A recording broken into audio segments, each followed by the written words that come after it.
Right breaking news చూస్తున్నారు. గత 3 రోజుల నుంచి అఘోరి ఇంకా చంచల్ కూడా జైల్లోనే ఉంది. అయితే బెయిల్ కోసం అఘోరి ఇంకా ఎదురుచూపులు చూస్తూనే ఉంది.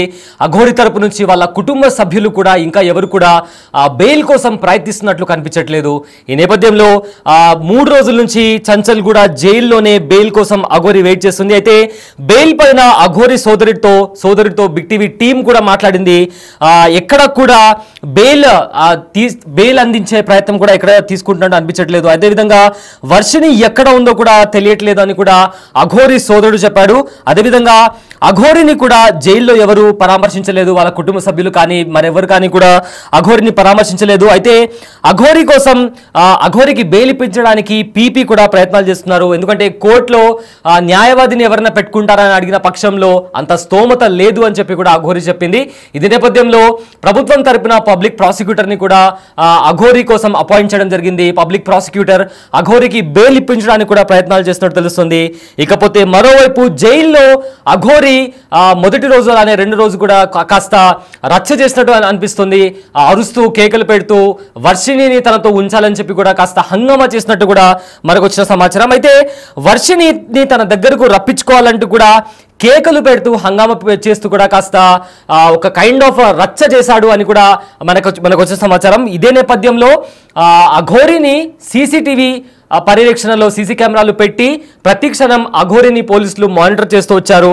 సో అఘోరిని క్షణం పోలీసులు ఎప్పుడెప్పుడు ఏం చేస్తుందా అని చూస్తూ వచ్చారు. అయితే నిన్న అఘోరి సోదరుడితో బిగ్ టీవీ టీం మాట్లాడారు. ఎగ్జాక్ట్గా ఏం మాట్లాడారో ఒకసారి చూద్దాం.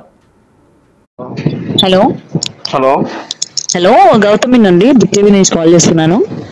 చెప్పండి. రైట్, శ్రీనివాస్ జైల్లో ఉన్నారు. మరి మీ తరఫు నుంచి లాయర్ని ఏమైనా పెట్టే ప్రయత్నం ఏమైనా చేశారా? చేయలేదండి. ఎందుకు అంటే వద్దనుకుంటున్నారా లేకపోతే పెట్టకూడదు అనుకుంటున్నారా ఏంటి? హలో, మాట్లాడుతున్నప్పుడు ఒక క్లారిఫికేషన్ లాంటిది అడిగిన క్వశ్చన్స్ కి ఇచ్చేసి పెట్టేసేయండి. ఇప్పుడు మీరు వాళ్ళ ఫ్యామిలీ కాబట్టి అడగడం జరుగుతుంది అంతే.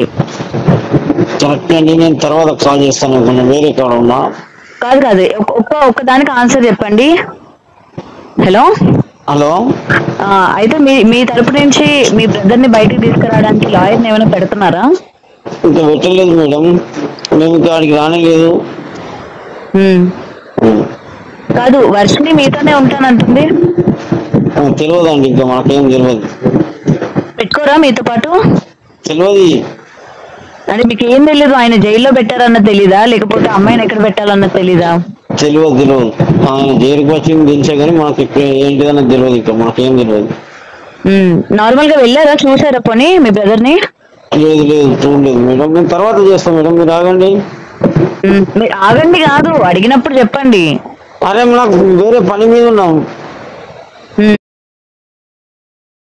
అఘోరి తమ్ముడితో బిగ్ టీవీ ప్రతినిధి మాట్లాడారు. అయితే ఈ నేపథ్యంలో మీరు అఘోరి బెయిల్ కోసం ట్రై చేస్తున్నారని కూడా అడగడం జరిగింది. అయితే అసలు బెయిల్ కోసం ట్రై చేయనట్టుగా వారి మాటల్లో అనిపించింది. అయితే మొత్తానికి అఘోరికి బెయిల్ వస్తుందా రాదా అనేది ఒక క్వశ్చన్ మార్క్ గా ఇప్పుడు వినిపిస్తుంది. సో దీనికి సంబంధించిన మరింత సమాచారం మా ప్రతినిధి గౌతమి అందిస్తారు. రైట్ గౌతమి, ఇప్పటికే 3 రోజులైంది అఘోరి జైల్లో ఉండి. సో ఏంటి, ఎవరైనా బెయిల్ కోసం అప్లై చేశారా? బెయిల్ వచ్చే ఛాన్స్ ఉందంటారా? రైట్ సయ్యద్, అయితే ఇప్పటి వరకు అయితే అటు శ్రీనివాస్ ఫ్యామిలీ మెంబర్స్ కి సంబంధించి ఎవరు కూడా రెస్పాండ్ అయ్యే పరిస్థితి లేదు. ఎందుకంటే పొద్దున మనం ఫోన్ చేసి వాళ్ళతో మాట్లాడే ప్రయత్నం కూడా చేశాము. అయితే వాళ్ళ అన్నను కూడా అడిగే ప్రయత్నం కూడా చేశాం అనమాట. అసలు ఏం జరుగుతుంది ఏంటి, ఆల్రెడీ తినైతే జైల్లోకి వెళ్ళడం జరిగింది కదా. సో మీ తరపు నుంచి మీరు ఏమైనా లాయర్ ని పెట్టడం కానీ లేకపోతే బెయిల్ కోసం అడగడం కానీ ఏమైనా చేసే ప్రయత్నం కానీ ఏమైనా చేస్తున్నారని అంటే మాకు అదంతా సంబంధం లేదు, మేము ఏమి కూడా చేయము అన్న దాంట్లోనే వాళ్ళ బ్రదర్ అయితే మాట్లాడడం జరిగింది. మరి ఇటు వర్షిని కూడా నేను మా అత్తగారింటికి వెళ్ళిపోతాను, శ్రీనివాస్ వచ్చినందుకు నేను మా అత్తగారింట్లో ఉంటామని తను చెప్పింది కాబట్టి ఆ ప్రశ్న కూడా వేయడం కూడా జరిగింది. మరి వర్షిని మీతో పాటు ఉంటానంటుంది, మీ దగ్గరకు వస్తానంటుంది అని అంటే ఏమో మాకు తెలియదు, మాకు సంబంధమే లేదు అన్నట్టు అయితే వాళ్ళ బ్రదర్ మాట్లాడడం జరిగింది. అయితే ఇక్కడ ఈ మొత్తం ఈ కథలో కనుక చూసుకున్నట్టు స్టార్టింగ్ నుంచి కూడా వీళ్ళ పేరెంట్స్ ఎక్కడ కూడా ఇన్వాల్వ్ అయినట్టు కూడా కనిపించట్లేదు. మరి కొన్ని వినిపిస్తున్నాయి, తిన సోషల్ మీడియా హ్యాండిల్స్ కావచ్చు, సోషల్ మీడియా అకౌంట్స్ కావచ్చు, అటు ఇన్స్టాగ్రామ్ లేకపోతే యూట్యూబ్ ఛానల్స్ ఇవన్నీ కూడా ఎవరు హ్యాండిల్ చేస్తున్నారు? మరి ఎందుకంటే శ్రీనివాస్ ఒక్కసారి మనం ఒకసారి గుర్తు చేసుకున్నట్లయితే మన ఇంటర్వ్యూస్ లో కూడా తను చెప్పడం జరిగింది, తనకు అసలు రాదు 7వ తరగతి వరకే తను చదువుకున్నాను. చిన్నప్పుడే ఇంట్లో నుంచి వెళ్ళిపోవడం కావచ్చు, ఇలా చాలా కథలు చెప్పడం కూడా జరిగింది. మరి ఇవన్నీ కూడా హ్యాండిల్ చేస్తుంది ఎవరు అని అంటే ఖచ్చితంగా వాళ్ళ బ్రదర్ ఇవన్నీ కూడా హ్యాండిల్ చేస్తున్నారు అన్న డౌట్ కూడా ఈ రోజు ఉంది. ఈ కోణంలో కూడా చాలా మంది ఆలోచిస్తున్న పరిస్థితి కూడా కనిపిస్తుంది. అయితే ముఖ్యంగా ఈ మొత్తం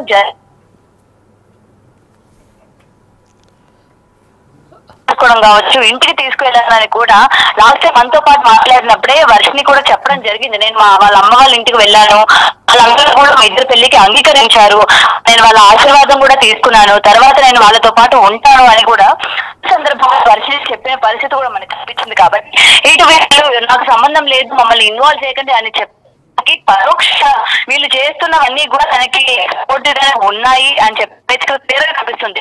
సో ఏదైనా సరే thank you Gautami, thank you for the update. So last 3 days నుంచి అఘోరి టీమ్ అఘోరి తమ్ముడితో మాట్లాడినప్పుడు వాళ్ళ సైడ్ నుంచి కూడా ఒక క్లియర్ ఆన్సర్ రాలేదు. ముందుకొచ్చి వాళ్ళు బెయిల్ తీసుకోరా అనే క్వశ్చన్కి కూడా సరిగ్గా సమాధానం ఇవ్వని పరిస్థితి. అయితే జైలుకి కూడా పరామర్శించడానికి కూడా అఘోరి కుటుంబ సభ్యులు ఎవరు కూడా ముందుకు రాలేదు. ఇదే నేపథ్యంలో పబ్లిక్ ప్రాసిక్యూటర్ అంటే ప్రభుత్వం తరపు నుంచి అఘోరికి ఒక పబ్లిక్ ప్రాసిక్యూటర్ని కూడా అపాయింట్ చేశారు. పబ్లిక్ ప్రాసిక్యూటర్ కూడా ఇప్పుడు బెయిల్ కోసం ప్రయత్నిస్తున్నప్పటికీ